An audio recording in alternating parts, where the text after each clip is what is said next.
Do-do, do-do-do-do-do, do-do, do-do. How you doing? I like my free shirt. I got several free shirts, including payment, of course. Did some work for a guy that has an indoor shooting range. Yay! There's a lot of money in business photography. You know what an edge is? Here's what an edge is. Let's give a very quick denotation of the term edge. Edge is like when you got 10 of the best swimmers or runners in the world, and the difference between the guy that wins a gold medal and the guy that doesn't win nothing is like 1/5000th of a second. We call that an edge, right? Or streamlining. You know, the guys that are like riding downhill in the Tour de France and they like shave their legs and they shave their head and they grease their arms to be more aerodynamic. And the only difference between them winning and completely losing is just, I don't know, a second or two. It's an edge. You know what medium format is? I thought, oh, this guy's talking about medium format again. I grew up with medium format, yeah. Back in the days of film, yeah, which is not that far away. We're still in the days of film, not really so much. I also shot large format film. There's nothing more gorgeous in this earth than a E6 4x5 or 8x10. It's just absolutely incredible. It's magical. Process those myself. Anyway, medium format. Yeah. Huge difference in film. It's also a huge difference. It's not about megapixels. There is such a thing called the medium format look. Yeah. That means you're actually optically closer with the same field of view. For example, take the GFX for example. You got the 110 millimeter. Yeah. Right, but it has a field of view of an 85 millimeter. We got a negative crop factor here of 0.78. Yeah, so you have the medium format look, and also too, that image, we're not talking about megapixels. You know, that same image requires less enlargement to make a 20x30 print, for example. Two of my watchers, one just paid off his medium format camera. He says he's doing landscape photography for a hotel chain. Yeah.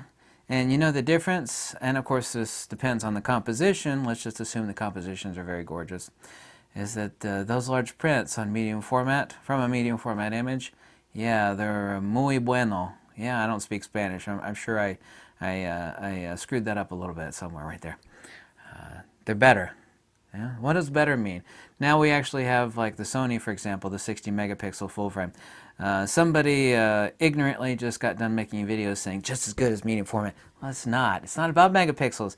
That's not the medium format look, and it doesn't matter how many megapixels that full frame sensor has. It still requires more enlargement to match the same size print as the medium format. Medium format has the advantage. Yes, a 51 megapixel medium format will still blast the crotch right off a 60 megapixel. Yeah, full frame sensor output.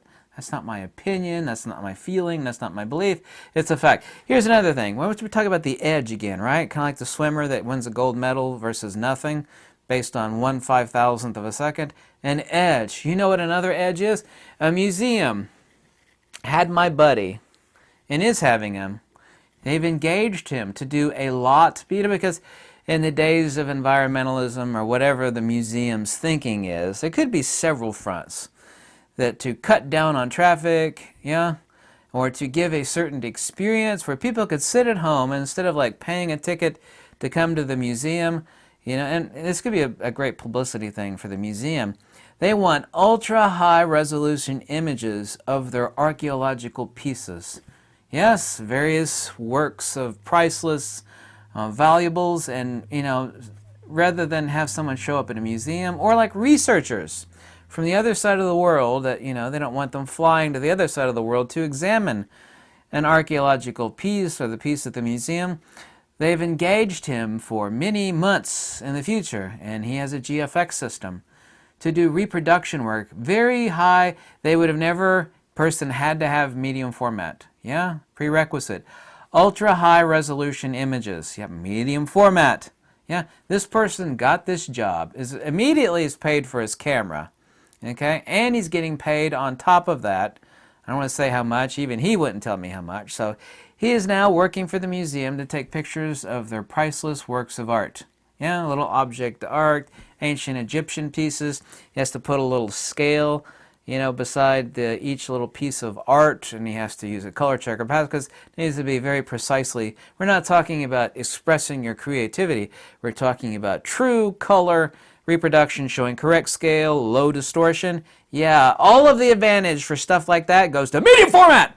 Not the full frame, not to any other size. Yeah, this is what we call an edge. I think we've given proper connotation and denotation to the term edge. Yes, medium format has the edge. Yeah, even that old sensor.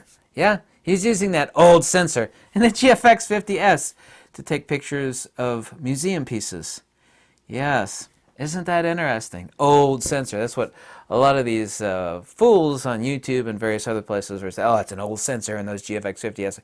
Yeah, it's medium format. Yeah, the image output is incredible. This is the same reason why the Nikon D4, which has been out now for a decade, still sells like crazy on eBay. You put up a used D4, people bid on it like nuts. That camera's been out for a long, long time. Yeah, perfection doesn't really age, quickly. Yeah, it's kind of like Brooke Shields. Medium format, let me give you a perfect analogy. Medium format is like the Brooke Shields, because she's 40, her first movie was 40 years ago or something. She still looks the same. 40 years later, Brooke Shields still looks the same. Who's that other one? The girl, Cindy Crawford. That's the other chick. She doesn't age at all. The older she gets, the younger she looks. Medium format is like Cindy Crawford of cameras. Yes. Then this is what we mean, and what I've said countless times over and over, that medium format is future-proof. Yeah, because medium format is not geared towards speed, sports action. It's geared towards this. When you look at, you got to have a good display, right? So that doesn't look very impressive. I love it when people say, that medium format image doesn't look impressive. Like, what are you looking at? They're looking at a radically scaled down JPEG. Someone posted up online, this is a picture of the GFX so-and-so. It's like you're looking at a JPEG. Take a look at like a 500 megabyte plus TIFF file on like a 4 or 5K display. Whether that be an iMac or otherwise, when you actually look at those images, everybody doesn't say, oh my God, look at that. Oh my God, that's amazing. This is what we call an edge. Yeah? Obviously, you have to have the skills and the correct lighting skills. The guy that's doing the museum photography of the priceless pieces of art and whatnot, he has to be very meticulous on putting a scale next to each piece. It requires X number of degrees of rotation. He's got a Lazy Susan with a scale on it, and he rotates it an X number of degrees, he told me. Brilliant, by the way, brilliant. And he has to make proper color balance, because this is not about expressing his artistic creativity. It is about true reproduction. So a person on the other side of the earth doesn't need to, you can sit there on the computer and look at medium format files, very high def, high resolution, and see these priceless pieces of rare ancient artwork and, little ancient Egyptian doodads, figurines, you know what I'm talking about. Stuff found in a museum. So this museum is building an experience. Yeah, and they're not going to build it with full frame. I don't care who makes it, Sony, Nikon, Canon. No, medium format. The museum is building an experience, and they had to have someone shooting medium format. And also the skills to correctly do it, because correct reproduction is very important. We're not talking about artistic creativity and bokeh. We're talking about cut and dry, correct color balance, correct scale for the figurines, so people can sit at home and tour the museum virtually. If they're going to charge for that, I have no idea. That's none of my business. But yeah, he's got a nice, cushy job. He's already immediately paid for his entire GFX equipment ensemble, including multiple lenses, and paid for some additional lighting equipment for even illumination. Yeah.